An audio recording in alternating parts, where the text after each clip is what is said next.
It's too much hassle to take care of you, and you're going to live here by yourself. With those words, I sensed the door being shut behind me. Then, the sound of a lock clicking made me panic. Kevin, hey, you're still there, right? Kevin, I called out, but there was no reply. The silence that followed only increased my panic. Kevin, please answer. Oh no. I was in a wheelchair that I'm not used to yet. I accidentally tipped over and fell out of it. It hurts. How could this happen? I felt crushed by anxiety unless I spoke out. Where am I? Am I just going to die here alone? As I was overwhelmed by regret and sadness, tears began to flow. Laura, The sound of the door opening enveloped me in warmth. 3 days later, while she had the TV on, a feature about a particular store was playing. Hey, what is this all about? As I listened the TV, the door burst open and the voice of the person I despised most in the world filled the room. My name is Laura. I'm a 32-year-old housewife who works hard every day as a full-time employee of a major company. Since I was young, I've had a certain dream. I became completely enchanted by it when I saw it on TV as a child. Since then, I've studied hard to achieve that dream, and now I'm working diligently every day to save money for it. You're doing great, but don't push yourself too hard, okay? Thanks. But working towards my dream is really fun. I bet.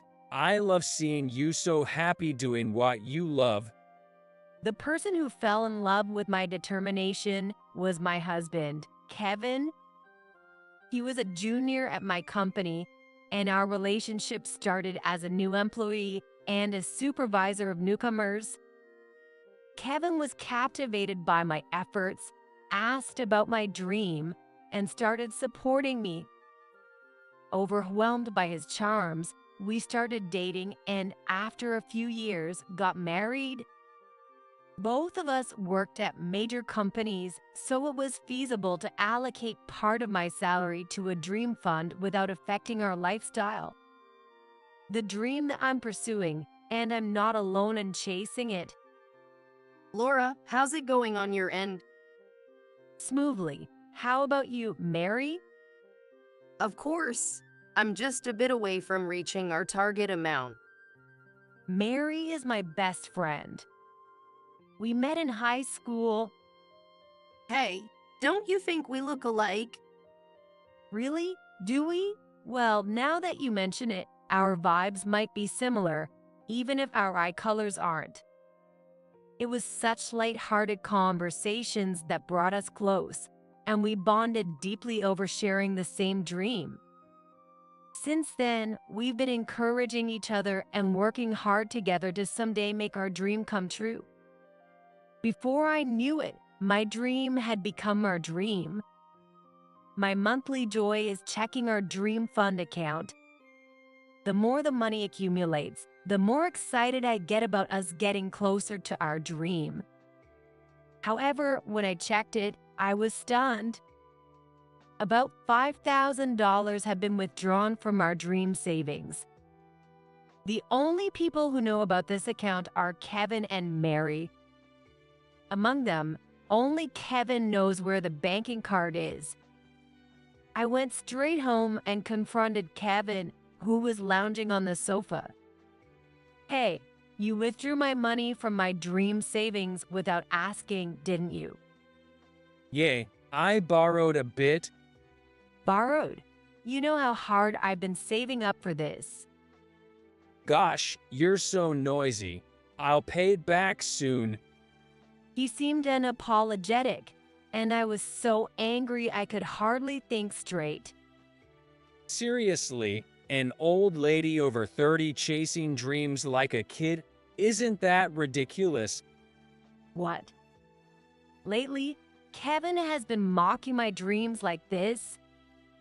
If you have the time to pursue such a dream, then make a contribution to the younger me.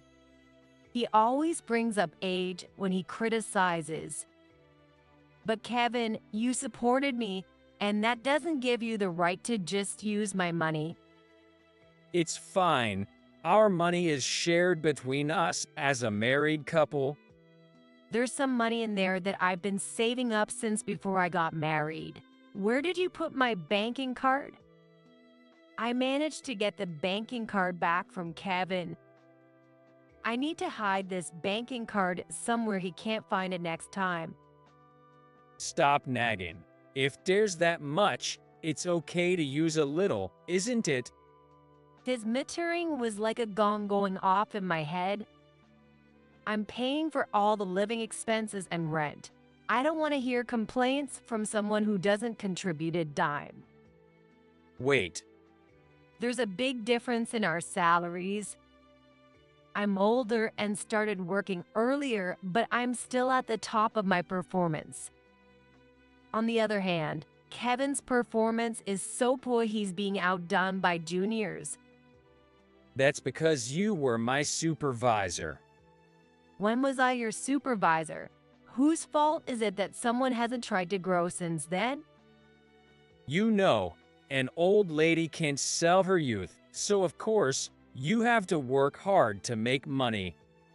Lately, this is how quickly we start fighting. Until a few years ago, Kevin would say he was supporting me and to keep it up. But after I turned 30, he started calling me an old lady and frequently bringing up my age. If I ever talked back, Kevin would sulk and ignore me for a while, so I usually ended up apologizing to keep the peace. However, this time I was not in the mood to apologize. After our big fight, I called Mary. I'm sorry, Mary. We agreed to save up together, and then this happened. Well, that's Kevin's fault. Don't worry about it, Laura. I apologized again, feeling both grateful and guilty as Mary laughed it off. We were so close to our target amount, but because of Kevin, it felt further away than ever. I couldn't help but sigh, and Mary, hearing it over the phone, chuckled. Be careful, your happiness might slip away. Unlike me, you're married, so some ups and downs are inevitable. $5,000 is not just a minor thing. It was a good decision to have a separate account from Mary. Yeah, really. We'll have to be careful with Kevin from now on. Absolutely. Then we went on to talk about trivial things. At the time, I couldn't have imagined such a thing happening, and I thought our friendship would never break. I was on my way to a sales appointment as usual. While I was crossing the street, a car ran a red light and came barreling towards me. Lost in thought, I noticed the car too late and felt a strong impact as my body was thrown. Lying there, unable to move from the pain, I could hear the noise around me and the sound of the car driving away, right before I lost consciousness. Laura, Mary. Laura, are you awake? Hang on, I'll call the doctor. I regained consciousness to the sound of Mary's voice, which seemed on the verge of tears. I thought I had opened my eyes, but everything was pitch black. I couldn't see anything. I could vaguely sense Mary moving around frantically. Not understanding what was happening and unable to move my legs, I was filled with anxiety. Then the doctor called by Mary explained to me. I know this is shocking, but please try to stay calm. Laura, your eyes were damaged in the accident. To put it bluntly, I had become blind from the accident, and I also lost the use of my legs. I now faced a future where I could see nothing and would be confined to a wheelchair for life. Why me? I was so close. I was plunged into the depths of despair. With my condition, I couldn't pursue the dream I had worked so hard for. Mary was always by my side as I grieved. Laura, I won't give up. I'll work hard enough for both of us. I'll make our dream come true and give it to you as a present. So don't give up. Honestly, I thought about just disappearing, but Mary kept encouraging me, and somehow I managed to rethink things.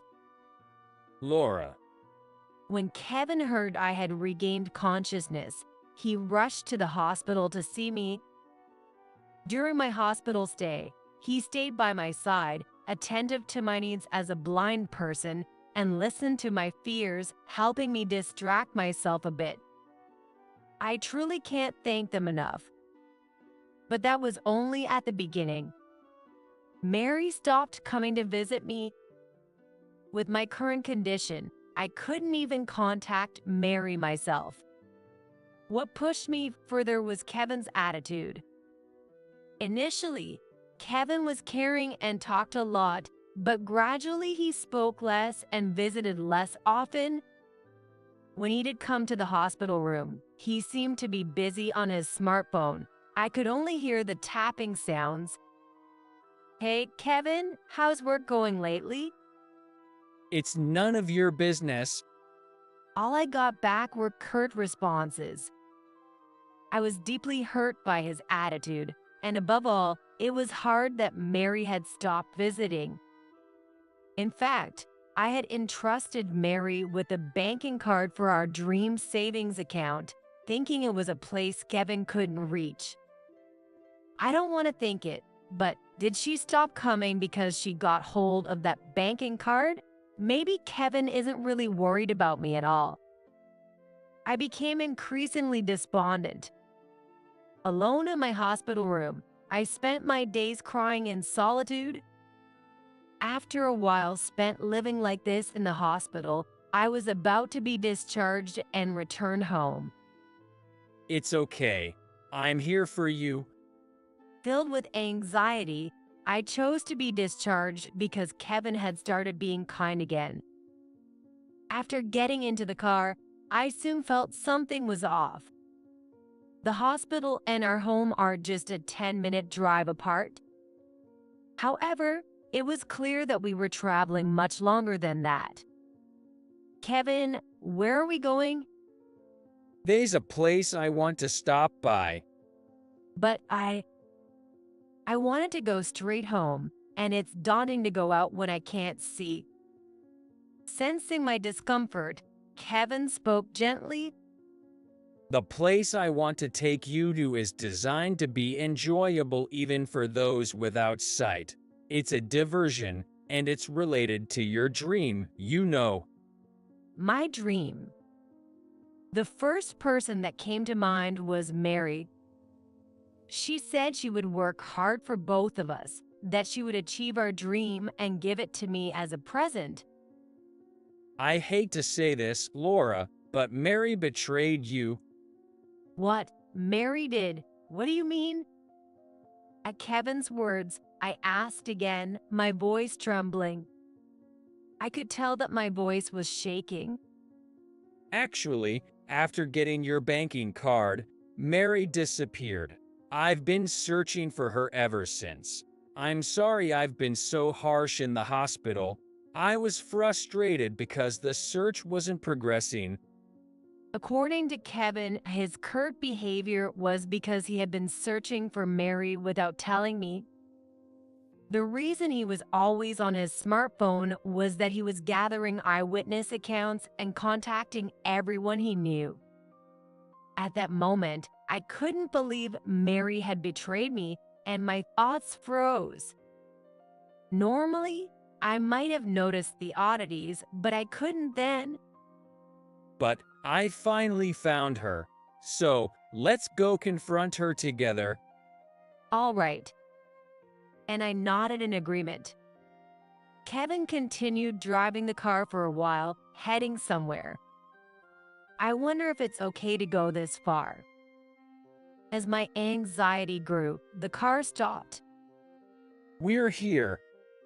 With Kevin's help, I got out of the car and was wheeled into what felt like an indoor space.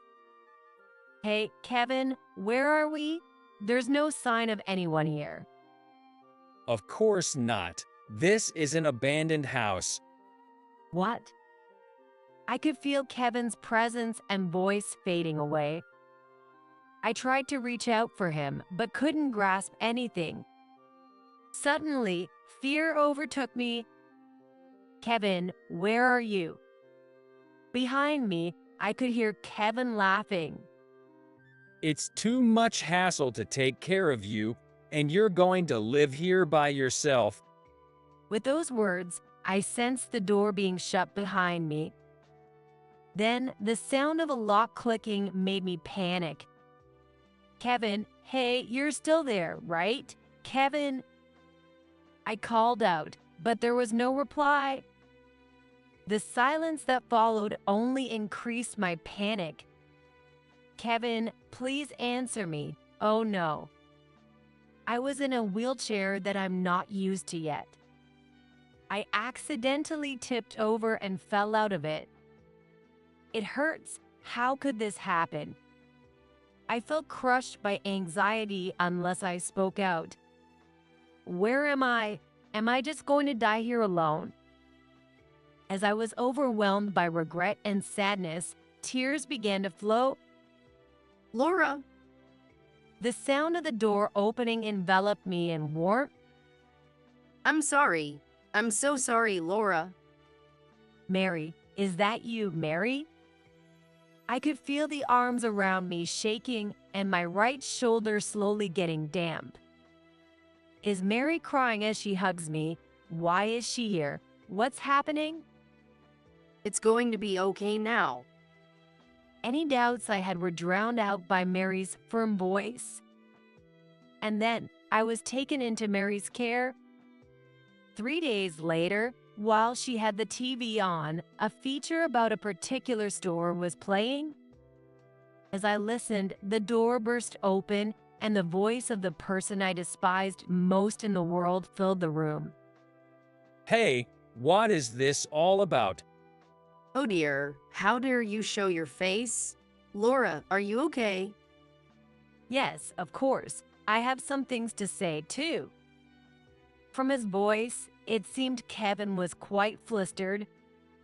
Mary and I greeted him. Why are you still alive?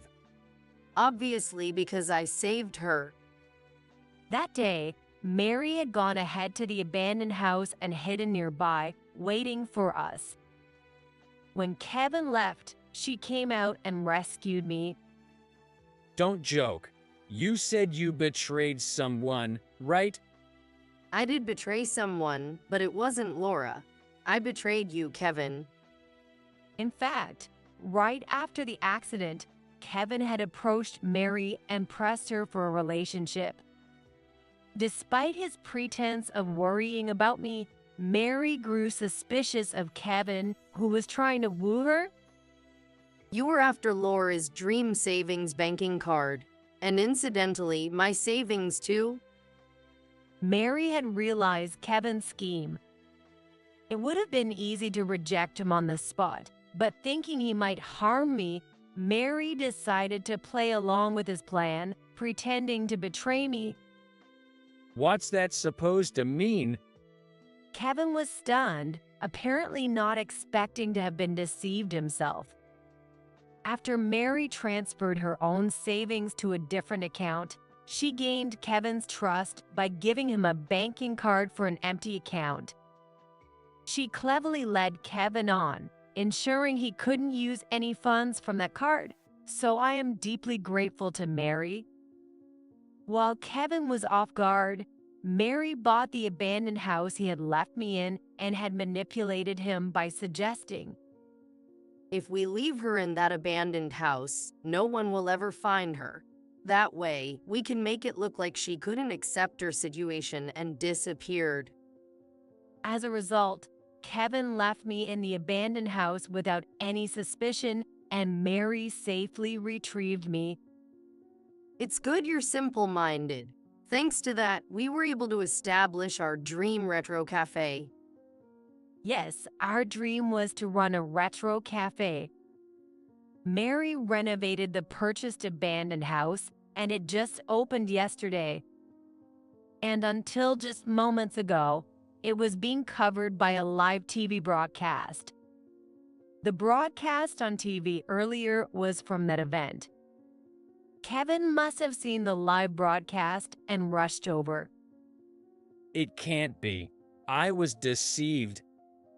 Excuse us. As Kevin was in turmoil, there was a sign of a group entering the shop. In a low voice, Mary informed me that the group was the police.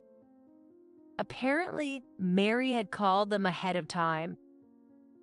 We need to talk about Laura's situation. I didn't do anything. Here, please take this. It's evidence. Thank you for your cooperation. Then I could hear Kevin causing a commotion as he was taken away by the police. I thought I heard him calling for my help, but I ignored it. He's gone. Okay. With Kevin gone, the shop fell silent. Laura, what's wrong? Sorry, it's just.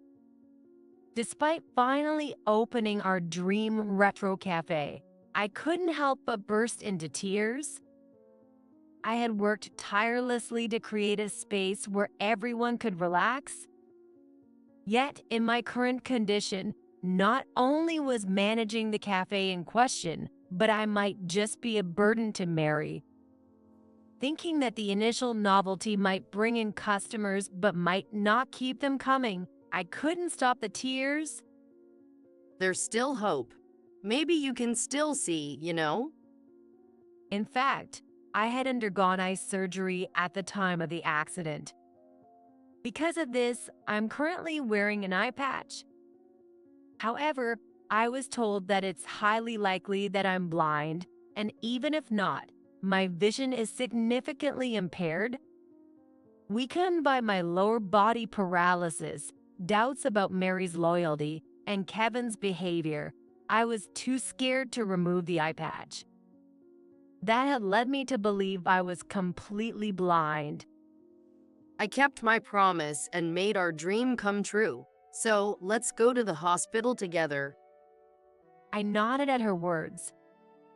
On a day the cafe was closed, Mary took me to the hospital. When the eye patch was removed, I could perceive light.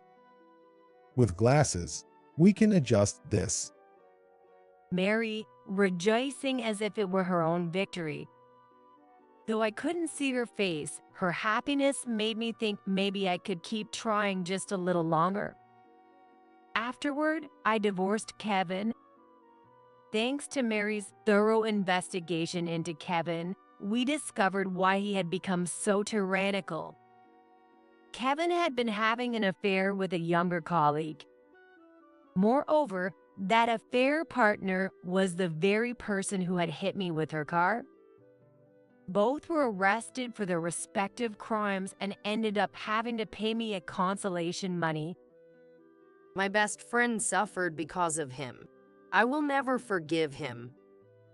Mary, calm down. Even if you don't get involved, he has nothing but hell waiting for him. During an interview, I accidentally let slip about how I got into this condition and that Kevin had abandoned me. Of course, Kevin was fired. Even after his release, he would face nothing but bleak days.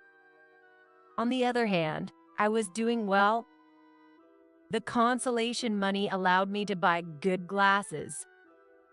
With my vision somewhat restored, my motivation soared.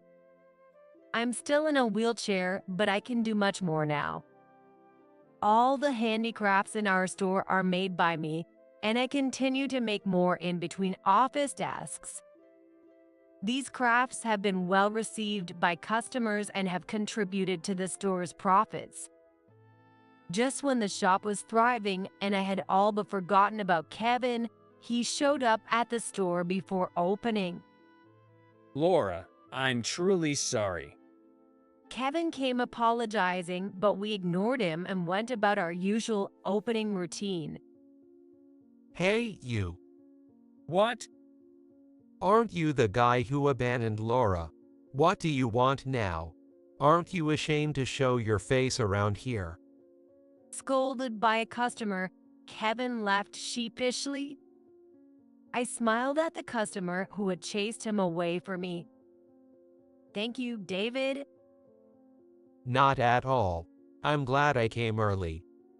He's a regular at the shop and was the cameraman during the live TV broadcast. He has continued to visit as a customer since the broadcast. I'm making drinks today too. Please make sure to order one. Really? I'm looking forward to it. You two are so obvious. I gave Mary a wry smile, sensing she had caught on to something. I'm truly glad I decided to go through with the interview back then. Now, we need to make sure he never appears before us again. Wait, I can refer you to a good lawyer. Thank you, please do. I don't want to waste any more time on Kevin. I must keep working hard for the sake of the customers who visit us. I quickly forgot about Kevin and immersed myself in work. The two of them kindly watched over me as I worked. Sometime later, Did something good happen? You look very happy. yes, actually, I received a letter recently. The letter mentioned that there were people who were encouraged by seeing me work. It made me so happy that I couldn't help grinning. When you smile like that, you really look beautiful. I love seeing you like this. I'd like to date you if you're okay with that. His confession took me by surprise. To be honest, I was also attracted to him, which made me happy. However, I had to consider my physical condition. After I explained my situation, he said it didn't bother him. Still, I wanted some time to think it over, so we left it at that for now. I want Laura to be happy. Still, you know. Anyway, make sure you have no regrets. Yes, thank you. Things have been going smoothly for me. In stark contrast, Kevin ended up in debt. He managed to find a job, but it's low-paying and he's overworked, a far cry from before. Moreover, he's apparently being harassed by the family of his affair partner. I wondered why, but apparently they told him, "You messed with our daughter, now you must take responsibility." Since he brought this upon himself, I find it hard to sympathize, so I just cheer him on from a distance. Thanks to the lawyer working hard, he can't ask me for any help and seems to be suffering quite a bit. Serves him right.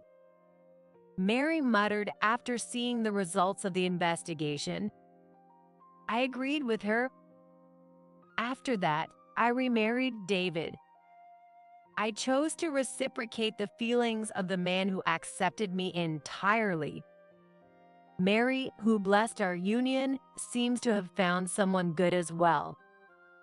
While Mary could only afford the abandoned house, this person helped out extensively and hurried the remodeling into the retro cafe. They were in a mutual crush for a long time, hesitant about the age difference. I was told that they decided to get married, encouraged by our presence. It's thanks to you, Laura. It's me who should be thankful. Because of Mary, I could find happiness. I would have given up on life a long time ago if I were alone. I'm truly grateful Mary was there for me. Will you keep supporting me? Of course. I finally got to repay you. I tilted my head at that remark. You helped me back in our school days. What? She seemed to have been isolated in middle school. I reached out to Laura when we entered high school. Since then, you have been good to me. You didn't mock my dreams but pursued them with me, which is why I could keep going. Hearing that, I felt like crying. I decided to cherish this bond moving forward.